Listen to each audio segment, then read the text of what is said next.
एक दिन जब अचानक शिवम दुकान से लंच टाइम में घर आया तो वह अपने कमरे में जा रहा था कि उसकी नज़र रसोई में पड़ी तो अपने पिताजी को रोटी बनाते देख उसके होश उड़ गए। प्रिया की सच्चाई जानकर शिवम के पैरों तले जमीन खिसक गई।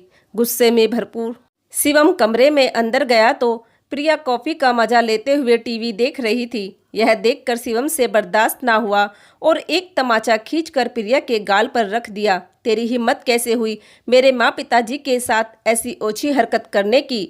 दरअसल अभी 2 महीने पहले शिवम अपने माता पिता को गांव से अपने पास शहर ले आया था। मालती जी और आनंद जी गांव छोड़ना नहीं चाहते थे, लेकिन बेटे की खुशी के लिए वह लोग उसके साथ शहर आ गए। कुछ दिन तक तो प्रिया ने उनके साथ खूब अच्छा व्यवहार किया, लेकिन धीरे धीरे वह दोनों उसे खटकने लगे। अरे मम्मी, यह दोनों तो यहाँ आकर जम ही गए। मैंने तो सोचा था कुछ दिन रहेंगे और चले जाएंगे। अब पता नहीं ये बुढ़े बुढ़िया कब तक यहाँ पड़े रहेंगे। मेरा तो इन लोगों ने दिमाग खराब कर दिया है। हर समय इनके आगे पीछे लगे रहो। फोन पर बातें कर रही प्रिया अपनी मम्मी से बोली। अरे प्रिया, क्यों परेशान होती है? देख, तेरा तो काम आसान हो गया है। अब तू काम वाली को हटाकर सारे काम इन बुढ़े बुढ़िया से ही करवाया कर। वाह मम्मी, आइडिया तो बढ़िया है। मम्मी, अब देखना, मैं यहाँ इन लोगों का इतना जीना हराम कर दूंगी कि यह लोग खुद ही शहर छोड़कर भाग जाएंगे। अरे मम्मी, अब फ़ोन रखो, शिवम के आने का समय हो रहा है। मैं बाद में बात करती हूँ।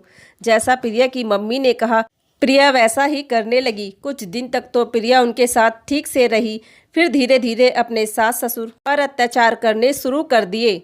माँ जी देखिए, अब घर में लोग बढ़ गए हैं तो काम भी बढ़ गया है।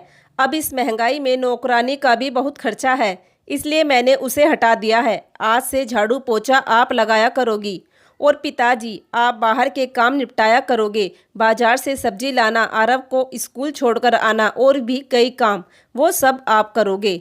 और हाँ, यह बात शिवम को नहीं पता चलनी चाहिए, नहीं तो तुम लोगों की वजह से खामाखा घर में कलेश होगा। बहू की बातें सुनकर मालती जी और आनंद जी अचंभित रह गए। अब करे तो करे क्या? बेटे से भी नहीं बता सकते। वह घर की शांति भंग नहीं करना चाहते थे, इसलिए बहू के कहे अनुसार काम करने लगे। अगले दिन सुबह के 7 बजे मालती जी रसोई में बर्तन साफ कर रही थी। माँ जी, कितनी देर से बर्तनों में ही लगी हुई हो? बाकी का काम पड़ा है, जल्दी जल्दी हाथ चलाओ। मालती जी की बहू प्रिया उनसे चिल्लाते हुए बोली। बहू के डर से मालती जी जल्दी जल्दी हाथ चलाने लगी। काम करते करते मालती जी को दोपहर के 12 बज गए। बुढ़ापे में ज़्यादा काम करने के कारण उनके घुटने और कमर में दर्द होने लगा, तो वह अपने कमरे में जाकर आराम करने लगी। तभी कुछ देर बाद प्रिया उनके कमरे में आ गई। माँ जी, आपको किसने कहा आराम करने के लिए? अभी किचन का काम खत्म हुआ है, कपड़ों का काम तो बाकी है। बाथरूम में मेरे कपड़े पड़े हैं, जल्दी से धोकर डाल दो। प्रिया अपनी सास की तरफ घूरते हुए बोली। बहू, आज मेरे घुटनों में बहुत दर्द है, आज मुझसे कपड़े नहीं धुलेंगे। मालती जी बहू से डरते हुए बोली। क्या कहा आपने? कपड़े नहीं धुलेंगे? कहते हुए प्रिया मालती जी का हाथ पकड़ खींचते हुए बाथरूम में धक्का दे दिया। सामने खड़े आनंद जी अपनी पत्नी की हालत देख उनकी आंखों में आंसू आ गए। मालती जी आनंद जी के गले लगकर जोर जोर से रोने लगी। माँ जी, अब यह ड्रामा बंद करो और जल्दी से काम में लग जाओ। और हाँ, अगर शिवम के सामने रोना धोना लेकर बैठ गए तो फिर मुझसे बुरा कोई नहीं होगा। प्रिया सास ससुर को आंखें दिखाते हुए बोली। प्रिया का 7 साल का बेटा आरव भी वहीं खड़ा हुआ सब कुछ सुन रहा था। वह प्रिया से बोला। मम्मा, आप दादी और दादाजी को क्यों डांट रही हो? क्यों इनसे इतना काम करवाती हो? चुप कर, बहुत बोलने लगा है तू आजकल। अंदर चल, तुझे अभी बताती हूँ। प्रिया आरव को डांटते हुए अंदर ले गई। मालती जी आंखों में आंसू लिए कांपते हुए हाथों से बहू के कपड़े धोकर डाल दिए। शाम को जब शिवम घर आया तो रसोई में बर्तन साफ कर रही मालती जी को प्रिया ने लाकर बाहर सोफे पर बैठा दिया और खुद काम करने लगी। शिवम को यह दिखाने के लिए कि वह उसके माता पिता का कितना ख्याल रखती है। यह देखकर शिवम भी बहुत खुश होता। माँ, यह लो, आज दुकानदारी बहुत अच्छी हुई, इसलिए यह पैसे आप रखो। शिवम ने अपनी माँ के हाथों में पैसे थमाते हुए कहा।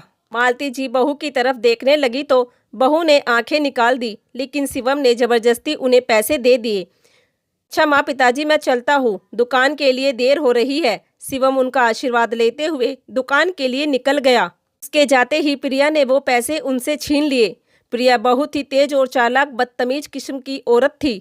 उसका व्यवहार अपने सास ससुर के प्रति बहुत ही बुरा था। अपने बूढ़े सास ससुर से घर के काम करवाना यह उसकी आदत बन चुकी थी। मालती जी और आनंद जी भी बेटे से कुछ नहीं कह पाते थे। शिवम जब भी घर में होता या अपने सास ससुर का बहुत ख्याल रखती, लेकिन उसके जाते ही दोनों पर जुल्म ढाने शुरू कर देती। एक दिन, अरे मालती, यह अंधेरा क्यों कर रखा है कमरे में? अंदर प्रवेश करते हुए मालती जी के पति आनंद जी बोले। छू कर देखा तो मालती जी को तेज बुखार था। अरे मालती, तुम्हें तो बहुत तेज बुखार है। अभी रुको, मैं तुम्हारे लिए दवाई लेकर आता हूँ। आनंद जी बहू के कमरे में जाकर बोले। बहू, तेरी सास को बहुत तेज बुखार है, दवा हो तो दे दे। आनंद जी बहू से संकोचते हुए बोले। पिताजी, यहाँ क्या दवाखाना खुला है जो हर समय दवाई उपलब्ध रहती है? जाइए यहाँ से, मुझे आराम करने दीजिए। प्रिया अपने ससुर से छिनछिनाते हुए बोली। बहू की बातें सुनकर आनंद जी चुपचाप वहाँ से आ गए। उनकी जेब में कुछ पैसे पड़े हुए थे। उन पैसों से वो मेडिकल स्टोर से मालती जी के लिए दवाई ले आए। यह लो मालती, मैं दवाई ले आया हूँ। दवाई लेने से पहले मैं तुम्हारे कुछ खाने के लिए ले आता हूँ, कहकर आनंद जी रसोई में खाना लेने चले गए। जाकर देखा तो खाने में कुछ भी नहीं बचा था। उन्होंने सोचा, चाय के साथ 2 ब्रेड सेक कर ले जाता हूँ। दूध लेने के लिए उन्होंने जैसे ही फ्रिज खोला, देखा तो फ्रिज का ताला लगा हुआ था। बहू से कुछ कहने या पूछने की उनकी हिम्मत नहीं हुई, इसलिए वह खुद ही खाना बनाने लगे। आनंद जी रसोई में रोटी बना रहे थे कि तभी अचानक शिवम दुकान से लंच टाइम में घर आ गया। वह अपने कमरे में जा रहा था कि उसकी नज़र रसोई में पड़ी तो अपने पिताजी को रोटी बनाते देख उसके होश उड़ गए। पिताजी, यह आप क्या कर रहे हो? बेटा, तेरी माँ को दवाई देनी है, उसकी तबीयत खराब है, इसलिए खाना बना रहा हूँ। तो पिताजी प्रिया से बोल देते, वह बना देती। बेटा, बहू ने तो बनाने के लिए कहा था, मैंने ही मना कर दिया। पापा, दादाजी झूठ बोल रहे हैं। मम्मी तो अपने कमरे में मज़े से टीवी देख रही है। मम्मी तो घर के सारे काम दादा दादी से करवाती है। आज दादी की तबीयत बहुत खराब थी, फिर भी मम्मी ने दादी से कपड़े धुलवाए। पास खड़ा आनंद जी का पोता अपने पापा से बोला।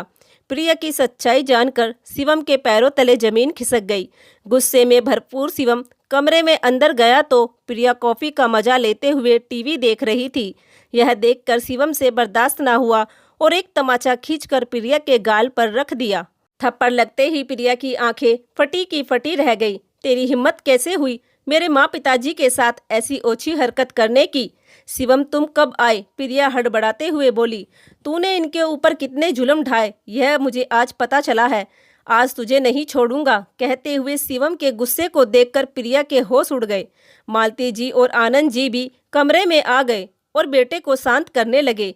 प्रिया सास ससुर को देखकर बोली, तुम दोनों बूढ़े बुढ़िया की वजह से शिवम ने मुझ पर हाथ उठाया। आज तुम्हें नहीं छोड़ूंगी। और प्रिया ने अपने सास ससुर की गर्दन पकड़ ली। प्रिया की हद पार होते देख शिवम का खून खोल गया। तेरी हिम्मत कैसे हुई मेरे माता पिता पर हाथ उठाने की? अब तक तो शायद तुझे मैं माफ़ कर देता, लेकिन अब नहीं। अब मैं तुझे घर में एक पल भी बर्दाश्त नहीं कर सकता। जो औरत मेरे माता पिता का सम्मान नहीं कर सकती, उसे मैं इस घर में एक पल भी नहीं रहने दूंगा। अपना सामान पैक कर और जाओ यहाँ से। कल तक तलाक के पेपर तुम्हारे घर पहुँच जाएंगे। तलाक का नाम सुनकर प्रिया का मुंह फटा का फटा रह गया। शिवम, तुम ऐसा नहीं कर सकते। मैं तुम्हारी पत्नी हूँ। कैसी पत्नी? जो औरत मेरे माँ बाप का सम्मान नहीं कर सकती, उससे मेरा कोई संबंध नहीं है, कहते हुए शिवम ने प्रिया को घर से निकाल दिया। मालती जी और आनंद जी ने बेटे को खूब समझाया, लेकिन उसने उनकी एक न सुनी और प्रिया को धक्के देकर घर से बाहर कर दिया। कुछ दिन बाद तलाक के पेपर प्रिया के घर पहुंच गए। कोर्ट में सुनवाई हुई। बेटे आरव ने अपनी मां के साथ रहने के लिए साफ इनकार कर दिया। शिवम ने अपने माता पिता के आत्मसम्मान के लिए इतना बड़ा कदम उठाया। क्या दोस्तों, शिवम ने सही फैसला लिया? कमेंट करके जरूर बताना। धन्यवाद।